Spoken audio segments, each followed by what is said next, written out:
Madame, Monsieur, bonsoir. Merci de nous retrouver pour le programme d'été de TV Liberté. Je vous propose aujourd'hui de suivre notre Zoom et de partir à la rencontre de l'animateur de synthèse sur Radio Liberté, Roland Elie. Il est interrogé par Olivier Frère-Jacques. Et pour le Zoom d'été aujourd'hui, j'ai le plaisir de recevoir Roland Elie, présentateur de l'émission Synthèse sur Radio Liberté, émission du même nom que la revue Synthèse Nationale. Bonjour. Bonjour. Alors on va attaquer tout de suite. Roland, est-ce que vous pouvez nous décrire votre parcours professionnel, militant, politique ? Parcours professionnel, il y a un peu d'intérêt. En revanche, pour les auditeurs, les téléspectateurs, mais mon parcours politique, écoutez, ça fait maintenant 45 ans que je milite dans la mouvance nationaliste et j'ai donc traversé les différentes périodes de l'histoire du mouvement nationaliste depuis le milieu des années 70. Et donc, j'ai commencé à l'époque dans un parti politique qui s'appelait le Parti des Forces Nouvelles. Et ensuite, j'étais au Front National pendant un certain nombre d'années. Et ensuite, je m'en suis un petit peu éloigné pour participer à différentes organisations qui s'étaient créées à cette époque-là, au milieu des années 90.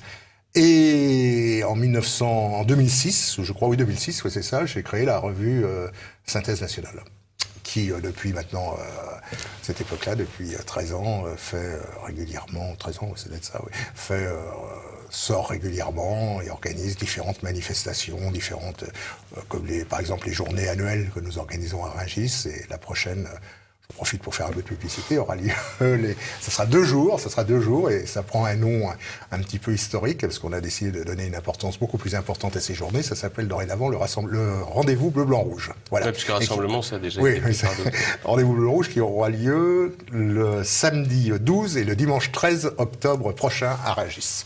Depuis quelques années, vous avez également depuis quelques temps une émission sur Radio Liberté. Tout à fait. Est-ce que vous pouvez nous en parler, les présenter à ceux qui n'auraient pas eu la chance Bien sûr. de l'écouter? C'est une émission qui existe maintenant depuis 2 ans, depuis novembre ou décembre 2016. Oui, ça va faire 3 ans bientôt.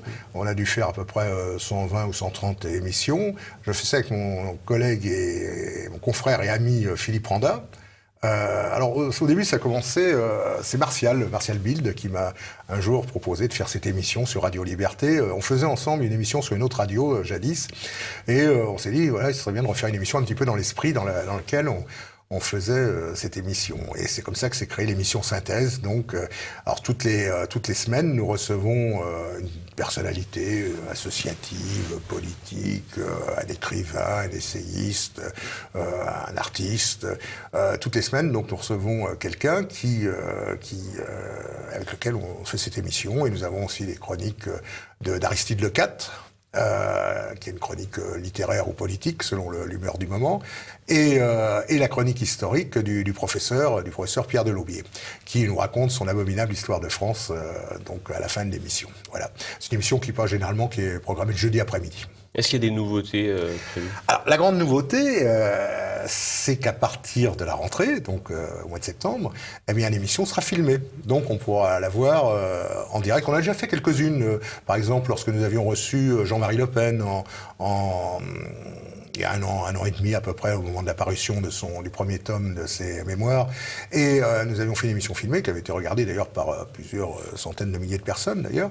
Et là, nous ferons à partir de la rentrée donc des émissions filmées. Donc nos invités pourront non seulement s'écouter, mais non seulement parler aux autres, mais pourront être vus et s'entendre. Voilà. On va passer au questionnaire personnalisé. Alors Roland Elie, à l'âge de 10 ans, quel métier souhaitez-vous exercer ? Voilà, vous me posez une question. À 10 ans, quand j'avais 10 ans, peut-être 9 ans, j'en sais rien, peut-être 11 d'ailleurs, je voulais être directeur de cirque, figurez-vous. À l'époque, j'étais fasciné par le cirque et je voulais être directeur de cirque. Et puis finalement, j'ai fait de la politique. C'est un peu la même chose d'ailleurs. Ça se rejoint sur beaucoup de... J'ai été déçu par le cirque après, parce que je suis allé un jour chez des amis de mes parents et chez ces gens, il y avait un tableau qui représentait un clown triste. Et j'ai pris conscience qu'un clown pouvait être triste parfois. Et donc ça m'a éloigné de l'idée d'être un jour directeur de cirque. Heureusement, je l'ai jamais été parce que je pense pas que j'aurais été capable de le faire, entre nous soit dit. Pour vous, un symbole de liberté ? La mer. La mer, c'est formidable, la mer. Laquelle ? Ah bah toutes. Les mers, quand on est sur la mer, il n'y a personne, vous êtes libre, c'est tranquille. Un défaut insupportable à vos yeux ? La naïveté, la candeur, la bêtise. Tous ces gens qui croient n'importe quoi, tout ce qu'on leur dit, tout ce qu'on leur fait croire, sans se poser de questions. Aujourd'hui, on leur dit, tiens, aujourd'hui, il fait chaud. Alors, c'est le réchauffement climatique. Il y a 4 jours, il faisait froid, personne n'en parlait. Bon, voilà, ça pour prendre un exemple. Voilà, et puis les gens qui renient leur identité. Ça, c'est ce qui me... Quelle qu'elle soit, hein, que ce soit... je suis français, européen, je défends l'identité française et européenne, mais je comprends tout à fait qu'on défende son identité si on est... que sais-je.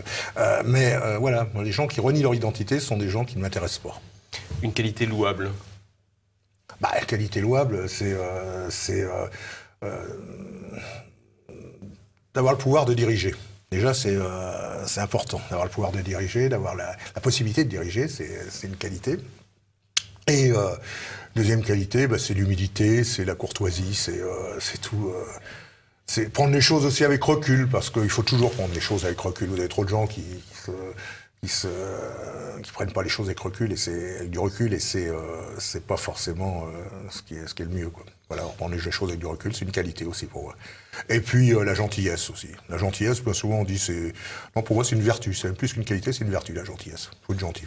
Voilà. Alors, qu'est-ce qu'il y a de gauche en vous? Je ne me suis jamais posé la question. Alors, donc, et de droite? Le reste. Votre citation préférée? Ma citation préférée. Alors là... En politique. En politique, ce que vous voudrez. Écoutez, la fidélité en politique, ce n'est pas de faire toujours la même chose, c'est faire des choses qui vont dans le même sens. Alors, laisse le temps de remonter au cerveau. Une personnalité avec qui vous aimeriez ou auriez aimé dîner? Donc quelqu'un de vivant ou de mort, peu importe. Il y en a tellement, et malheureusement, si je posais la question comme ça, malheureusement, la plupart ne sont plus là, donc c'est difficile. Avec qui j'aurais aimé dîner en particulier? Il y a tant de gens. Faut en choisir un. C'est dur, vous. Mais non, si j'en choisis un, les autres seraient vexés, donc je ne veux pas être méchant. S'ils sont morts, ils ne sauront jamais. Alors, c'est soit une personnalité avec laquelle j'aurais aimé remettre les pendules à l'heure. Il y a tous nos adversaires, après tout. Soit c'est une personnalité que j'admire, mais les personnalités que j'admire, j'ai eu la chance de dîner avec eux. Déjà, la plupart d'entre eux, en tout cas. Non, franchement, je ne sais pas. Je n'ai pas de réponse comme ça. Alors là, vous aurez peut-être une réponse. Une boisson pour retrouver la joie. Le lait. Le lait. Oh. Le lait. Vous êtes il n'y a pas que ça. Rassurez-vous. Non, un verre de lait, pourquoi pas? Moi, j'aime bien le lait. Mais parce qu'il y a plein de gens qui n'aiment pas le lait. Donc une autre réponse, alors. Alors, une autre réponse, le cognac. Ah, c'est mieux. Le cognac, ouais. Les vacances idéales? Les vacances idéales, c'est lié à votre question de tout à l'heure. Moi, c'est la mer. C'est la mer, mais j'adore la montagne, attention, ou la campagne aussi d'ailleurs. Mais c'est vrai que j'ai la chance d'habiter au bord de la mer. J'ai la chance d'avoir la mer devant moi toute la journée. Enfin, pas très loin de chez moi en tout cas. Voilà, les vacances c'est au bord de la mer, c'est de pouvoir éventuellement aller sur la mer aussi. Et comme vous aimez la mer, une dernière question, qu'est-ce que vous lisez sur la plage? Ou qu'est-ce que vous allez lire cet été sur la plage? Un peu passé l'âge d'aller sur la plage, lire tout l'après-midi. Près de la mer, disons. Près de la mer. Non, je lis, vous savez, en tant qu'éditeur, déjà je reçois beaucoup de livres. Il y a beaucoup de gens qui me font l'amitié ou qui ont la gentillesse de m'envoyer leur production littéraire. Et pour en parler aussi d'ailleurs dans Synthèse Nationale. Et j'aime bien les romans. Bien souvent, les gens disent moi j'aime bien les romans. Les romans, on dit ah oui, mais c'est pas intéressant parce que si, parce que ça. J'aime les romans. D'ailleurs, j'en profite d'ailleurs pour parler d'une collection de romans que je suis en train de lire parce que l'éditeur, notre ami de Réfléchir et Agir, l'édition d'Aizarn, Pierre Gillette, m'a fait l'amitié de m'envoyer c'est la série de romans qui c'est dans la collection Lys Noire. C'est une série de romans. Alors, il y a eu des romans d'Alain Sanders, de Philippe Randa, de Christophe Bouclier, de Thierry Bouclier, pardon. Voilà, il y a un certain nombre de romans qui sont sortis et c'est toujours des très bons romans. Ce sont des romans de droite. Autrefois, il y avait une collection. J'étais jeune militant. qui s'appelait la collection Action, qui était faite par le journal, la revue Europe Action à l'époque. C'était aussi des romans faits par des gens de droite. Et on est tellement submergé par la pseudo-culture de gauche. Alors je ne dis pas qu'on peut pas être de gauche et être cultivé, c'est pas du tout ce que je dis. Mais je pense que notre but, et c'est ce que vous faites très bien, ce que nous faisons très bien dans le groupe Liberté, que ce soit à TV Liberté, à Radio Liberté, c'est de faire la promotion de ce qui existe dans notre famille politique. Et ça, c'est important. Et ce que l'on fait, y compris dans l'édition, en l'occurrence ces romans, cette collection Lys Noire, eh bien, mérite d'être lu. Et je pense que cet été, le temps qui me restera, que je ne consacrerai pas à la préparation du rendez-vous Bleu Blanc Rouge, eh bien, je continuerai à lire leurs livres. Et j'invite d'ailleurs tous nos amis à en faire autant. Voilà, une interview qui se finit sur un Lys Noire. J'ai de la publicité pour mes concurrents. C'est quand même... Oui, je suis très gentil. Eh ben, merci beaucoup, Roland Elie. Mais je vous en prie, c'était un plaisir. Et on se retrouve en septembre pour une édition filmée de votre émission. Ah bien sûr. Et je vous souhaite de bonnes vacances. Merci. Je vous propose à présent de retrouver un des grands moments de TV Liberté. Fin septembre 2018, à l'occasion d'un Zoom, Martial Bild recevait l'immense acteur Michael Lonsdal pour évoquer son pèlerinage à Tibérine en Algérie sur les traces du frère Luc, dont son émouvante interprétation dans Des hommes et des dieux lui a valu un César. J'accueille aujourd'hui un artiste considérable. Il est l'un des plus grands acteurs de théâtre et de cinéma en France. Bonjour Michael Lonsdal. Bonsoir. Vous êtes écrivain, comédien, mais vous êtes aussi metteur en scène, peintre, à la tête d'une carrière impressionnante. Je regardais la liste des réalisateurs avec qui vous avez travaillé. C'est proprement ahurissant. Orson Welles, Louis Malle, Marguerite Duras, Godard, Carnet, De Oliveira, Hannaux, Blier, Sautet, Mocky, Truffaut, Molinaro. Avec lequel de ces réalisateurs vous gardez un souvenir le plus important?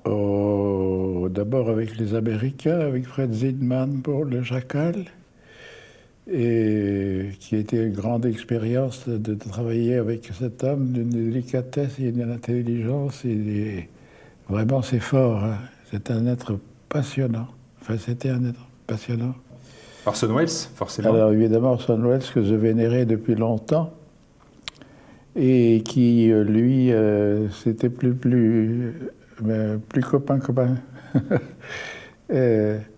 Donc on a tourné dans un décor incroyable, la gare d'Orsay, avec des panneaux noirs partout, et j'étais perché dans les églises, comment ça s'appelle, quand on monte pour faire le sermon.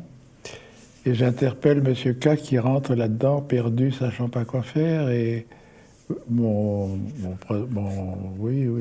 religieux commence à lui faire la morale. Alors c'était bien parce qu'on a fait 5 prises et chaque fois Wells descendait. Mr. Lonsdale, are you happy? Est-ce que vous êtes content? J'ai dit yes, very happy, très, très content. Voilà, ça va, ça marche très bien.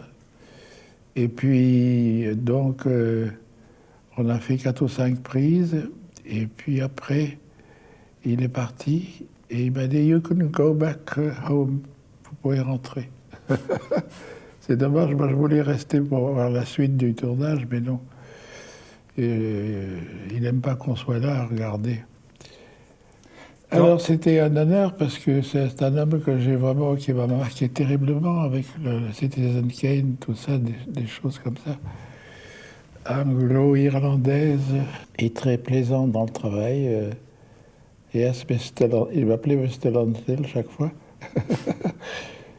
Oui, souvenir. Dans le livre que nous allons évoquer dans cet entretien, Pèlerin à Tibérine, vous dites que le rôle de frère Luc, bien évidemment ce rôle essentiel dans Des hommes et des dieux de Xavier Beauvois, rôle qui vous a valu un César, était, je cite, l'un des plus beaux rôles qu'on m'ait confié au cinéma. Oui, parce qu'il se trouve que j'ai fait beaucoup de religieux. Je ne sais pas, je n'ai pas cherché à le faire, mais j'ai été d'abord curé de campagne, ensuite curé dans une église, ensuite évêque, ensuite, qu'est-ce qu'il y a, ça monte en grade, oui. Cardinal. Pape, plusieurs fois, et Dieu le Père lui-même, mais juste la voix. Juste l'amour. Et ce rôle-là, celui que vous a donné Xavier Beauvois, finalement, c'est un des plus beaux rôles. Pourquoi c'est un des plus beaux rôles? Parce que vous étiez en communion avec le personnage, avec la personnalité de Frère Luc. Je crois que c'est un homme qui a vécu pleinement cette demande que le Christ fait. Il n'y a pas de plus grand amour que de donner sa vie pour ceux qu'on aime. Alors les gens m'ont dit, mais quoi, c'est ton entourage? J'ai dit, pas du tout, c'est le genre humain. Il a aimé tous les êtres humains, qu'ils soient musulmans, catholiques, protestants.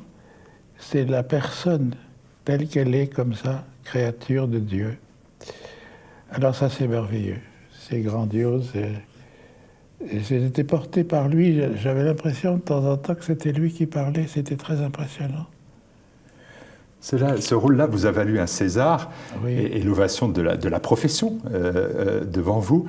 Mais pourtant, si je demandais à un jeune ou dans le grand public qui est Michael Lonsdale, est-ce que vous êtes attristé de vous dire que ça ne sera peut-être pas Frère Luc, mais ça sera peut-être Hugo Drax dans Moonraker de James Bond, où vous jouiez le méchant? Oui, ou avec De Funès dans Hibernatus. Hibernatus. Est-ce que ça vous désole, ça? Oh, non, ça ne me désole pas, ça me fait rire. La dernière fois que j'étais dans une piscine, par exemple, je plongeais, je nageais, je crawlais doucement. Et puis tout d'un coup, j'arrive à un endroit et je sors la tête et j'entends « Ah, maman, t'as vu, c'est le monsieur là, avec De Funès !» Alors j'ai replongé la tête, je l'aurais bien noyé si j'avais pu. Alors c'était l'attroupement, les crayons, les machins pour signer, alors que je voulais me baigner tranquille. Est-ce que vous regrettez des rôles? Je ne parle pas d'Hibernatus, est-ce que vous avez des rôles que vous n'auriez, rétrospectivement, vous dites « je n'aurais pas dû les faire » Oui, il y a eu quelques erreurs, mais enfin bon, c'est pas la peine de parler de ce qui ne va pas. Mais non, je peux dire que j'ai travaillé avec de grands maîtres. Rivette. Jacques Rivette. Oui, et puis Truffaut, bien sûr, qui m'a confié les 2 premières chances au cinéma. Et à partir de ce qu'il m'a demandé, j'ai commencé à avoir des demandes, oui. Vous avez vécu, c'est dans Pèlerin à Tibérine, vous expliquez que vous avez vécu les 10 années de vos premières années en compagnie de vos parents à Casablanca et à Rabat. Et c'est là que vous avez appris à votre passion pour le cinéma avec les soldats américains. Oui, pas tout de suite. Mon père avait trouvé, nous étions à Londres, et mon père avait trouvé du travail pour 6 mois à Casablanca en 1939.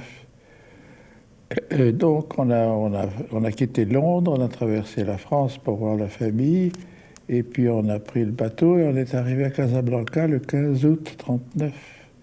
Et la guerre se déclarait le 3 septembre. Alors, 10 ans, oui, nous sommes restés pas 10 mois, mais 6 ans. 10 ans. 10 ans. Bloqués par la guerre. On a essayé de rentrer en Angleterre, pas possible. Bon.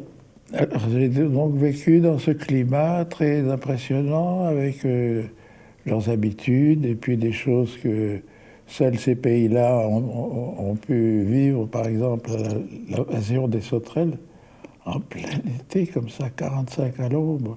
Le ciel s'assombrit, des milliers de sauterelles avec une vieille raquette. Je jouais au tennis comme ça.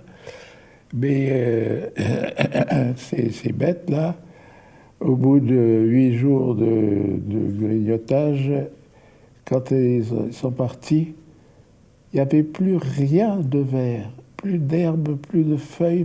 C'était extraordinaire de voir la campagne anglaise en plein été avec plus de vert que du bois. Alors c'était très impressionnant. On est triste parce qu'on s'est dit, mais les animaux, comment mangent-ils? Bon, alors des grands moments comme ça, puis alors après l'arrivée des Alliés en 1943, grand moment de suspense, et évidemment mon père anglais a tout de suite été sollicité pour traduire, aider les troupes. Et moi, parlant anglais dans les cafés de Casablanca, où ils avaient débarqué, je m'asseyais, je traduisais un peu pour les boissons. Alors ils me donnaient des montres, des lifesavers, des petits bonbons, des tas de choses. Et un jour, ils m'ont fait boire de la bière. Alors j'en ai bu un peu trop. Et je rentre, oui, alors ils commencent à se battre, les Américains, avec les Anglais, parce que les Anglais n'avaient qu'un costume. Tandis que ces messieurs, les Américains, avaient un costume d'hiver, un costume d'été, s'il vous plaît. Alors, vous êtes comme des ânes, oui, parce que le costume anglais, c'était vert. Alors, les disputes commencent, tout le monde a trop bu, alors ils commencent à attraper les grandes tables comme ça, en marbre. Et je me souviens dans le Roi de la Bière, qui était la grande brasserie à Casablanca, ils soulèvent tout ça, ils jettent tout ça dans le verre et tout s'effondre et on entend des hurlements. On appelle la police, les pièces arrivent là et arrêtent tout le monde, sauf moi qui me faufile. Et j'arrive à l'hôtel où on habitait et en ouvrant la porte, maman me dit « Mais qu'est-ce que tu as, mon chéri ?» « Ah ben, la bière... quoi? La bière... Ah, mais t'as bu la bière, mon chéri? On boit pas de la bière à ton âge, allez. Qu'est-ce que tu as fait là? Va te coucher, je crois que c'est mieux. Alors, il me couvrait de sucreries, de bonbons, de chewing-gum. Et ils vous font découvrir le cinéma, alors? Oui, parce qu'il y avait...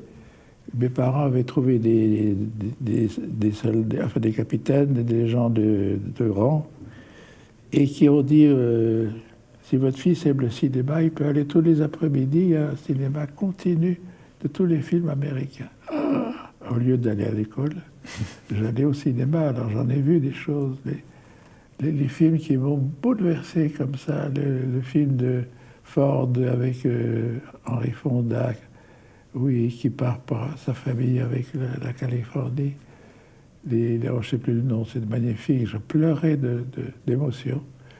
Alors, il y avait les grands films avec Bette Davis, oui, enfin, toutes les grandes vedettes américaines. Oh là là, si je pouvais un jour faire comme eux.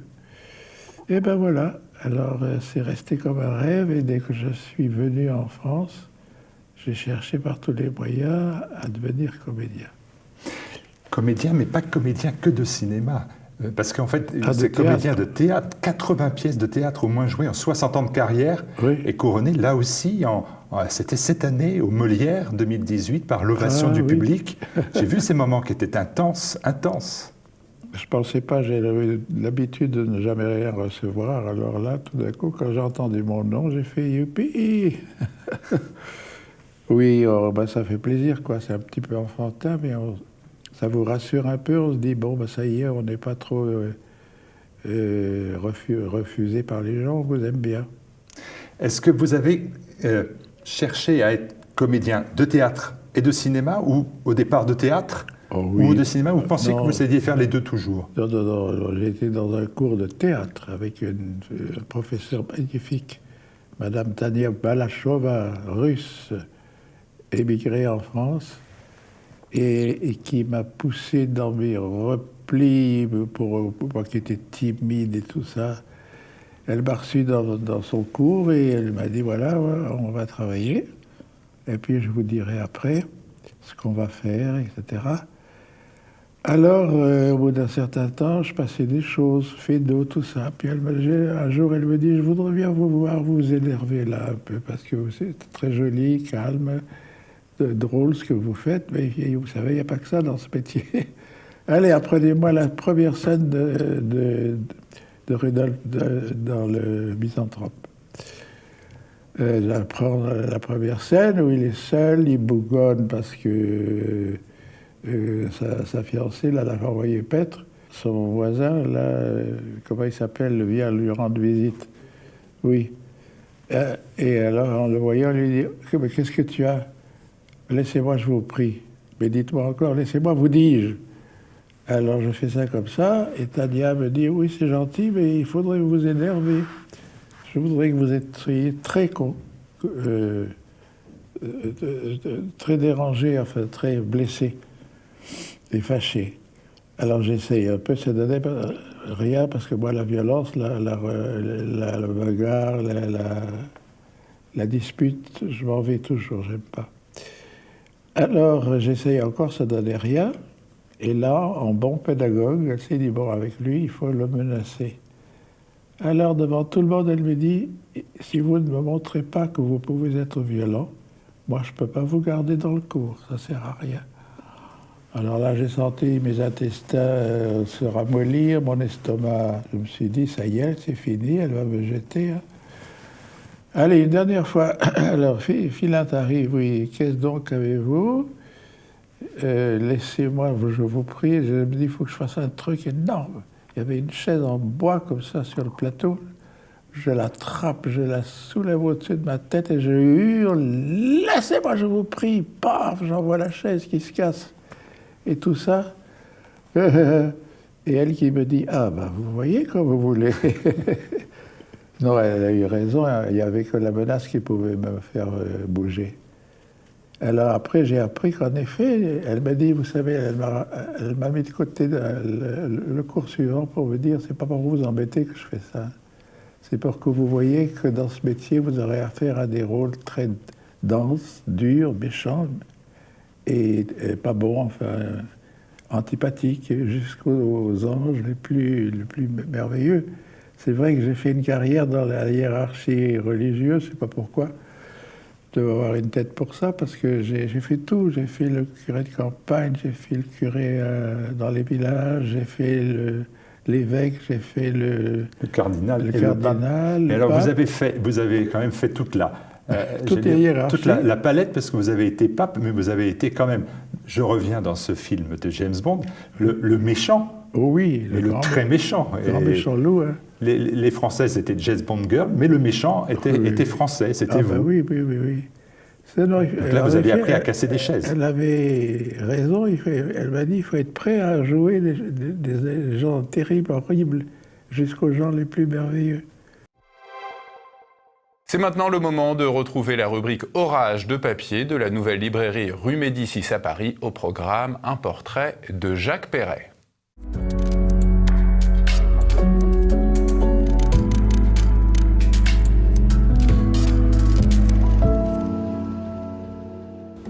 Aujourd'hui, je voudrais vous parler de Jacques Perret, du merveilleux et du facétieux Jacques Perret, dont les éditions Via Romana viennent de publier le 3e tome des chroniques à Aspect de la France. Aspect de la France, c'était l'hebdomadaire de l'Action française, après-guerre. Et ce 3e tome retrace les chroniques algériennes de Perret. N'ayant pas peur des mots, Jacques Perret est, avec Alexandre Vialat, me semble-t-il, le plus grand chroniqueur de langue française de la deuxième moitié du XXe siècle. L'œil vif, toujours en train de mâchouiller sa pipe, ce Gary Cooper français était un flibustier du roi. Perret ne vibrait qu'à l'évocation des 43 qui ont fait la France et maudissait les 5 républiques qui, selon lui, l'avaient défaite. Il professait des idées de réactionnaires battés et de mérovingiens, ce sont ces termes, de mérovingiens illuminés. Il est passé une fois chez Bernard Pivot à Apostrophe, passage mémorable puisqu'il n'était que pour le sabre et le goupillon, et il s'est contenté de dire, avant de se plonger dans le mutisme le plus complet devant Pivot et la France entière, « Je suis pour le trône et pour l'autel », avant de se réfugier dans le silence le plus complet. C'était un brocanteur du langage qui chinait dans de vieux grimoires des mots tombés dans l'oubli et donc il restaurait le lustre d'antan, il multipliait les coqs à l'âne vertigineux. C'était aussi un écrivain si en politique et si politiquement c'était un écrivain fixiste puisqu'il s'en tenait à Clovis, l'indépassable Clovis. Littérairement parlant, c'était un écrivain byzantin. C'était une prose si naturellement heureuse, selon le mot de l'un de ses préfaciers, Georges Lafly, que 50 ans après, elle nous touche encore droit au cœur. Alors on l'a un peu oublié Perret, Renoir l'a adapté au cinéma, puisque le capitaine épinglé a été adapté au cinéma par Renoir. Il serait temps aujourd'hui de redécouvrir ce vilain temps qui retrace les années sombres et les années crépusculaires. C'est une prose qui s'enténèbre, le dernier Perret, les années crépusculaires de la fin de l'Algérie dans laquelle il s'est investi à fond. Je vous rappelle que la nouvelle librairie fera sa rentrée fin août. Il me reste juste à souhaiter bon courage à ceux qui travaillent et bonnes vacances pour les autres. Et avant de se quitter, j'aimerais vous faire découvrir un croquis du dessinateur de TV Liberté, Ignace, dessin réalisé dans le cadre de l'émission Bistro Liberté qui évoque la victoire de Jordan Bardella, tête de liste pour le Rassemblement national lors des dernières élections européennes. Bardella devient le plus jeune eurodéputé de l'histoire et l'on voit Marine Le Pen lui dire « Si le gros monsieur te propose des bonbons, tu refuses ». Le gros monsieur étant bien sûr un représentant de l'UE. C'est maintenant la fin de ce Zoom d'été. Merci de votre fidélité et à très bientôt.